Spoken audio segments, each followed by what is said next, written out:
The CIA admits that it used the controversial tactic of waterboarding on 3 detainees. The White House says it was legal. Others disagree.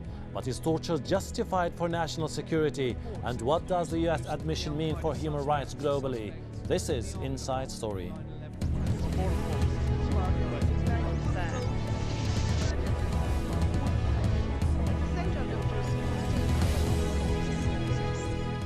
Hello, I'm Hashim Al-Barra. It was used during the Spanish Inquisition and by the Khmer Rouge in Cambodia. Now the CIA has publicly admitted waterboarding was used to interrogate suspects in the aftermath of the 9/11 attacks. It involves strapping the prisoner down and pouring water over their cloth-covered face to simulate drowning. Human rights organizations say it is torture, and the US Congress is considering banning the practice. For its part, the Bush administration refuses to brand it torture. Instead, the CIA director Michael Hayden says it was necessary to prevent catastrophic attacks. Waterboarding has been used on only 3 detainees. It was used on Khalid Sheikh Mohammed, it was used on Abu Zubaydah, and it was used on Nashiri. We used it against these 3 high-value detainees because of the circumstances of the time. Very critical to those circumstances was the belief that additional catastrophic attacks against the homeland were imminent. In addition to that, my agency and our community writ large had limited knowledge about Al-Qaeda and its workings. Those 2 realities have changed. Waterboarding is one of 6 techniques described by the CIA as the enhanced interrogation techniques. Yet these techniques have led in many cases to dubious confessions. In one incident resulting in the death of a detainee, this death raised questions about the reliability of a confession obtained by waterboarding. These techniques were first authorized by the CIA in March 2002. Only a handful of the agency interrogators were trained and authorized to use them. The techniques include the forceful attention grab, is when the prisoner is grabbed and shaken forcefully. The open-handed attention slap, this is an open hand slap to the face to disorientate the prisoner. The hard open-handed belly slap, this is designed to cause pain, not injury. Sleep deprivation and standing for long periods is one of the most effective methods of interrogation, say experts. Standing naked in very cold cell and being doused in cold water will shock the prisoner's body. And finally, there's waterboarding, which gives the prisoner a sensation of drowning. Human rights organizations have condemned these methods as equating to torture, but President Bush has defended them, saying they comply with US and international law. But do they? The Geneva Convention, for its part, requires the humane treatment of prisoners. Again, it prohibits humiliation of prisoners and requires that all be granted a fair trial. But the Bush administration doesn't classify them as prisoners of war. Rather, it classifies the prisoners as unlawful combatants and thus illegal limbo. Again, the detention of the prisoners in Cuba and their transfer to other countries means they remain outside US jurisdiction. Joining us to discuss this issue are our guests in Birmingham, Mu'azzam Beg, a former Guantanamo Bay detainee. In London, Bob Stewart, former British commander under United Nations Command in Bosnia. And here in Doha, Sa'adudin Ibrahim, a human rights activist and the professor of political sociology at the American University in Cairo and the founder of the Arab Human Rights Movement. Welcome, gentlemen. Let me start by asking Mr. Mu'azzam Beg, as a former Guantanamo Bay detainee, did you feel like listening to CIA Chief Michael Hayden saying that, acknowledging the use of waterboarding, that this is probably the beginning of a change in mind in the US policy?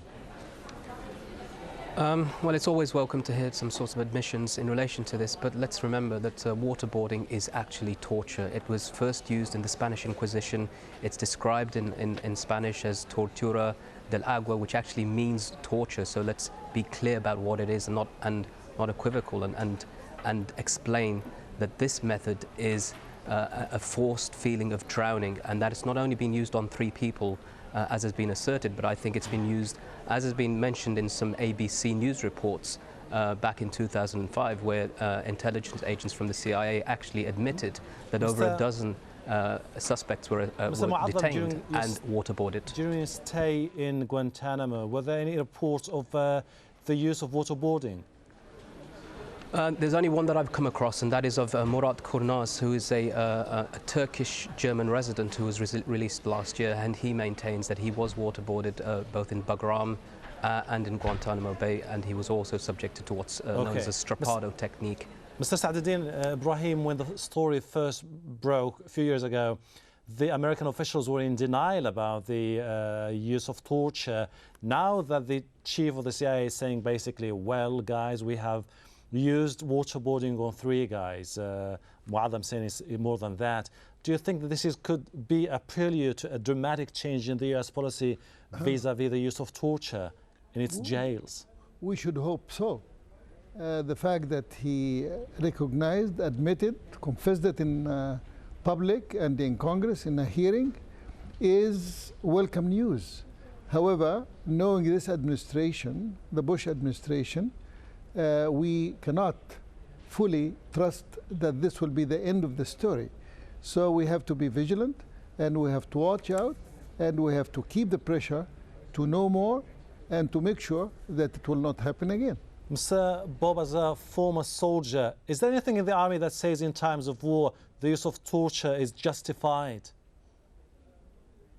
Well, none of this is justified. It's clear to me waterboarding and the other techniques are clearly torture. They're against the Geneva Convention.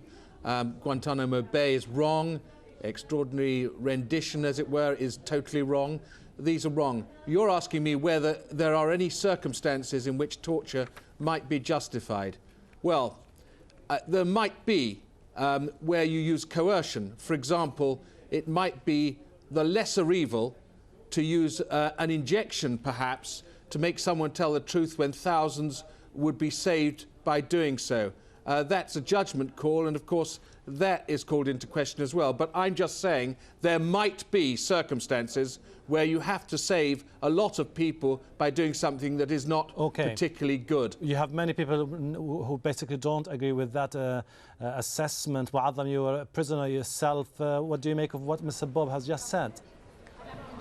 Well, I think, we can't always jump to this position as to say that this hypothetical situation exists whereby the ticking time bomb is about to go off and we've captured somebody that needs to be tortured. The reality is, in the past 500 years, as far as I know, there's been no cases that anybody's managed to produce and say this is how we managed to extract information and save lives. What we've done, though, particularly in the case of Ibn Sheikh al-Libi, is that the CIA tortured this man into making a confession that he was working as Al-Qaeda, or part of Al-Qaeda, to obtain weapons of mass destruction from Saddam. It turned out to be a lie, but on the basis of this statement, Colin Powell cited that they received credible evidence to the United Nations to argue to go to war, and of course on the basis of that they did go to war.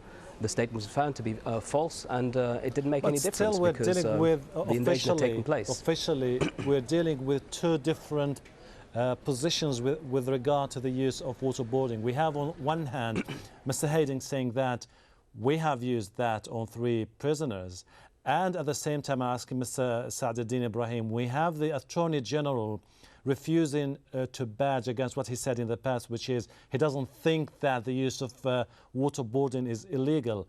So are we here dealing with 2 different voices within one administration, or just a change in tactic because they are under withering international pressure? If that question is to me, yes, Mr. Sa'adeddin. I think as the Bush administration feels the mounted pressure on it, it begins to release information, but we are not sure that it is a change of heart. It is definitely a succession. And the present crew with Bush coming in the last gasp of the Bush administration seem to want to brighten the face of that administration before the end. And I think what we have seen with Mr. Hayden and so on is an attempt to, shall we say, wash. Is almost like laundering drugs or money or whatever. So it is a laundering of an administration that has a record, a very, very despicable record, which has been mentioned here elaborately, from Bughraib Iraq. And other gulags and prisons. Yes, and renditions and all of these.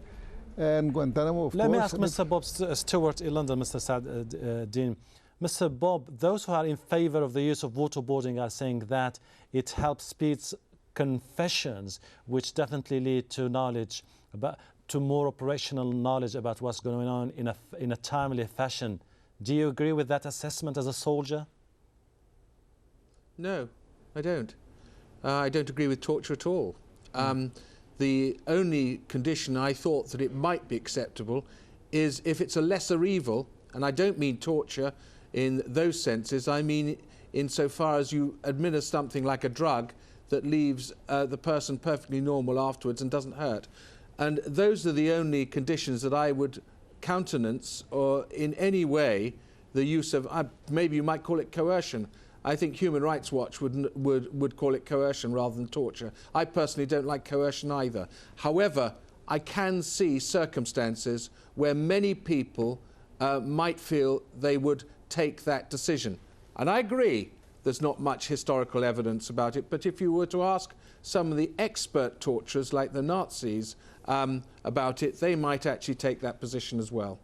We're definitely dealing with the procedures are in an ethical grey area. Mr. Mu'azzam, you were a prisoner.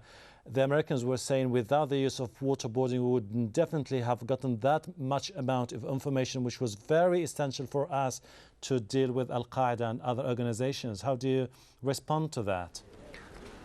Well, you know, let's remember there's a confusion, a great confusion about this. President Bush says quite openly that we do not torture people. Yet at the same time, his most senior legal advisor, Alberto Gonzales, argues that for something to constitute torture, it has to be severe physical impairment, organ failure or death. So it's just a complete reconstitution of an idea that has been outlawed by the United Nations Conventions against torture, and not only torture, but cruel, inhuman and degrading treatment. All of these things have been practiced and continue to be practiced.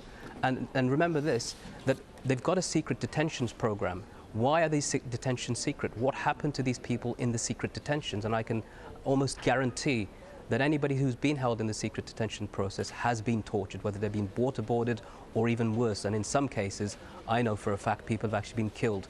Did they get good information out of this? The reality is in complete the contrary position. Gentlemen, the reality is that they got bad information and they invaded countries as a result of it. We'll definitely go into detail about that and its impact on the international community. Gentlemen, stay with us. Time for a short break. When we come back, we look further into the impact of the CIA admission on a human rights situation in other parts of the world. Stay with us.